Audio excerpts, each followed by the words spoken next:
Welcome back to our YouTube channel. आज हम करेंगे class 12 business studies chapter 3 management and business environment का lecture number 1। आज के लेक्चर में जो हम टॉपिक कवर करेंगे वो होगा meaning, definition, features and importance of business environment. कि बिजनेस एनवायरनमेंट क्या है, उसकी क्या डेफिनेशन है, उसके क्या फीचर्स हैं और उसकी स्टडी करना क्यों ज़रूरी है। तो चलिए बिना देरी के अपने आज के लेक्चर को स्टार्ट करते हैं। क्या मतलब होता है बिजनेस एनवायरनमेंट से? एनवायरनमेंट का मतलब आसपास का वातावरण, पर बिजनेस एनवायरनमेंट में जरूरी नहीं है कि आसपास का वातावरण, बिजनेस के अंदर भी जो एनवायरनमेंट है, एटमॉस्फेयर है, वो भी बिजनेस एक्टिविटीज को किस तरीके से इम्पैक्ट करता है, that is known as business environment. Business environment refers to the external and internal factors that governs the business activities. Business environment ऐसे factors हैं जो बिजनेस एक्टिविटीज को अफेक्ट करते हैं, बेशक से वो बाहरी हो, बिजनेस के बाहर वाले हो, बेशक से वो बिजनेस ऑर्गेनाइजेशन के अंदर वाले फैक्टर्स हो। हर वो फैक्टर्स जो बिजनेस की एक्टिविटी को इम्पैक्ट करेंगे किसी भी रीजन से, उसको क्या कहेंगे हम? Business environment.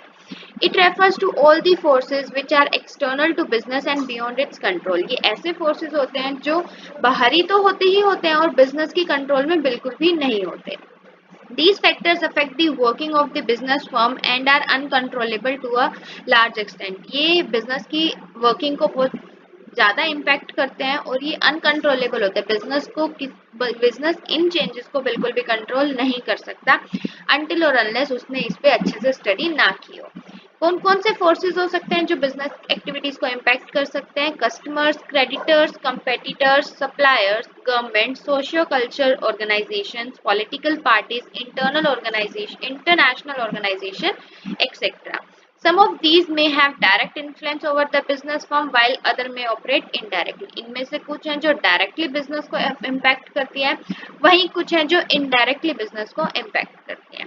Business environment refers to forces and institutions outside the firm with which its members must deal to achieve the organizational purposes. Business environment ऐसे forces से मिलकर बना है, ऐसे institution से मिलकर बना है जो फर्म के बाहर प्रेजेंट होते हैं और फर्म के मेंबर्स को या एक ऑर्गेनाइजेशन के मेंबर्स को उनसे डील करना ही करना पड़ता है अगर उनको मार्केट में स्टेबल रहना है और अपने ऑर्गेनाइजेशनल पर्पस को अचीव करना है।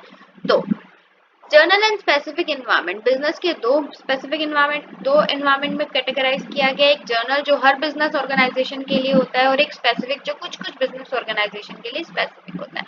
तो जर्नल में आ जाता है culture, political, social, technological, economical, physical और लीगल।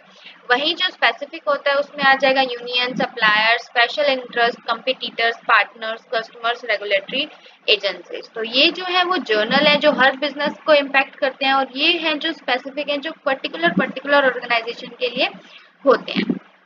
नेक्स्ट जो टॉपिक आता है डेफिनेशन। क्या डेफिनेशन है? According to Gerald Bell, an organization's external environment consists of those things outside an organization, such as customers, competitors, government, unit suppliers, financial firms, and labor pools that are relevant to an organization operation. Organization का external environment जो होता है जिसमें customer, competitor, governments के rules and regulation, suppliers के rules and regulation, financial firms जो financially support करती है एक ऑर्गेनाइजेशन को, और कहाँ से लेबर्स को पूल करना है, कहाँ से लेबर्स को हायर करना है, ये सारे फैक्टर्स जब एक बिजनेस की एक्टिविटी को इम्पैक्ट करते हैं वो क्या कहलाते हैं? एक्सटर्नल फैक्टर कहलाते हैं या बिजनेस एनवायरनमेंट के एक्सटर्नल फैक्टर्स कहलाते हैं। तो आई होप आपको meaning, journal and specific environment और डेफिनेशन ऑफ बिजनेस एनवायरनमेंट अच्छे से समझ में आ गई होगी। नेक्स्ट टॉपिक पर चलते हैं, दैट इज फीचर्स। क्या फीचर्स हैं बिजनेस एनवायरनमेंट का? पहला है totally external forces. Business environment जो होता है वो सम होता है बाहर के जो ज्यादा फोर्सेस हैं वो किस तरीके से बिजनेस को इम्पैक्ट करेंगे। हर वो एक्टिविटी जो बाहर से आने वाले बिजनेस की एक्टिविटी को इम्पैक्ट करेगी, that comes under business environment. Specific and journal forces, अभी हमने पढ़ा कि हर बिजनेस के कुछ स्पेसिफिक और कुछ जर्नल फोर्सेस होते हैं जो उनकी बिजनेस एक्टिविटीज को इम्पैक्ट करते हैं। इंटर रिलेटेडनेस, सारे फैक्टर्स जो है बिजनेस के वो क्या होते हैं? एक दूसरे से इंटर रिलेटेड होते हैं। जैसे अगर कोई ऑर्गेनाइजेशन हेल्थ केयर की अवेयरनेस कर रही है, वहीं वो फूड के बिजनेस में है लेकिन वो ऑयली फूड प्रोड्यूस करती है, तो ये दोनों इंटर रिलेटेड नहीं हुए ना। एक तो आप हेल्थ को बढ़ावा दे रहे हो, ऊपर से आप ऑयली फूड्स दे रहे हो, तो इसका मतलब या तो उनको अपने स्लोगन को चेंज करना पड़ेगा, लेकिन स्लोगन चेंज कर नहीं सकते क्योंकि आजकल सब लोग हेल्दी फूड प्रेफर करते हैं ऑयली से ज्यादा, तो उनको क्या करना पड़ेगा, अपने फूड चेन में चेंजेस लाने पड़ेंगे। फूड बिजनेस में मतलब उनको ऑर्गेनिक फूड या रोस्टेड स्नैक्स को अवेलेबल कराना पड़ेगा अपने कस्टमर के लिए। तो अगर एक चीज में चेंज आता है तो दूसरी चीज में चेंज आएगा ही आएगा, वो आपकी बिजनेस एक्टिविटी को इम्पैक्ट करेगा ही करेगा। This is the business environment. Dynamic business environment जो होता है वो डायनामिक इन नेचर होता है। डायनामिक का मतलब जो keeps on changing, the thing which keeps on changing. और हमारी मार्केट एक ऐसी जगह है, बिजनेस मार्केट, जहाँ पे पल पल में कस्टमर के टेस्ट एंड प्रेफरेंसेस चेंज होते हैं। तो इसीलिए बिजनेस एनवायरनमेंट की study is a dynamic process, क्योंकि वो बार बार चेंज होता रहता है। अनसर्टेनिटी, बिजनेस एनवायरनमेंट भी क्या है, अनसर्टेन है, आप उसको प्रिडिक्ट नहीं कर सकते। आप प्रिडिक्ट भी करोगे तो हो सकता है जो आपने प्रिडिक्ट किया है उससे कुछ वैसा कुछ हो ही ना, कुछ अलग ही हो जाए। तो फुल एक्यूरेसी के साथ आप कोई भी प्रिडिक्शन नहीं कर सकते। तो बिजनेस एनवायरनमेंट का एक और फीचर है, that is uncertain. Complexity, business environment जो है वो इतना कॉम्प्लेक्स है समझने के लिए, अगर आप उसको ऐसा होल लेके चलोगे ना तो आप कभी उसको समझ नहीं पाओगे। बट वहीं अगर आप बिजनेस एनवायरनमेंट को आप टुकड़ों में बांट दोगे और एक एक टुकड़े पे अच्छे से स्टडी करोगे, एनालाइज करोगे, डेटा कलेक्ट करोगे, तो उससे क्या होगा, आपका बिजनेस एनवायरनमेंट सही रहेगा और आपकी बिजनेस एक्टिविटी में कोई भी इम्पैक्ट नहीं होगा। Last but not the least feature of business environment is relativity. Business environment is a relative concept whose impact differ from country to country। जो बिजनेस एनवायरनमेंट एक रिलेटिव कंसेप्ट है जिसका country to country, region to region, firm to firm क्या है, इसका अलग impact होता है। अब अगर आप गांव में जाके, गांव के प्रॉपर गांव के एरिया में जाके कुछ ऐसा करोगे या वहां पे महंगी चीजों का बिजनेस ओपन करोगे तो वो नहीं चलेगा ना, क्यों? क्योंकि गांव का एरिया है, वहां पे लोअर मिडिल क्लास रहते हैं, पुअर लोग रहते हैं, वो अपना अनाज से अपना धन कमाते हैं, खाना खाते हैं, खेतों में काम करते हैं। अब वहां पे आप जाके 5 स्टार होटल खोल रहे हो तो वहां पे कोई भी नहीं आएगा। तो ये मतलब ये भी बिजनेस एनवायरमेंट ही है कि आपने बिना सोचे समझे एक ऐसी जगह पे अपना बिजनेस ओपन किया जहाँ पे आपके बिजनेस में या आपके होटल में आने के लिए कस्टमर्स ही नहीं है। तो ये सब चीजें भी क्या होती हैं, बिजनेस एनवायरनमेंट के अंडर आती हैं, जो आपकी बिजनेस एक्टिविटी को इम्पैक्ट करती हैं। तो आई होप आपको बिजनेस एनवायरनमेंट के फीचर्स भी अच्छे से समझ में आ गए। नेक्स्ट है इंपॉर्टेंस ऑफ बिजनेस एनवायरनमेंट, कि बिजनेस एनवायरनमेंट की स्टडी क्यों जरूरी है। Identification of opportunities to get first mover advantage. क्यों जरूरी है?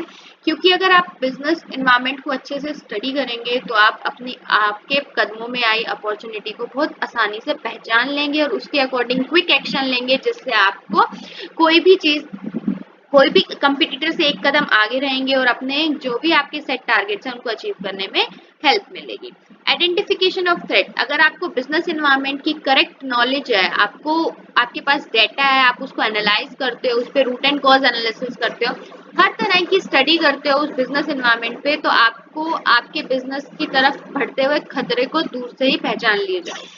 तो that is the importance of business environment. Business environment की स्टडी की इसीलिए जरूरत है। Tapping useful resources. नेक्स्ट जो बिजनेस है, बिजनेस एनवायरनमेंट है, बिजनेस जहाँ पे सिचुएटेड है, बिजनेस को जो भी चीजें चाहिए होती हैं, raw material, customer, capital, labour, machines, वो सब कहाँ से मिलते हैं? आसपास के एनवायरनमेंट से ही तो वो लेता है ना। तो उस चीज की भी स्टडी होनी चाहिए कि किस टाइम पे कौन से रिसोर्स को यूज करना है ताकि मैं अपने काम को अच्छे से इम्प्लीमेंट कर सकूं और सेट स्टैंडर्ड को अचीव कर सकूं।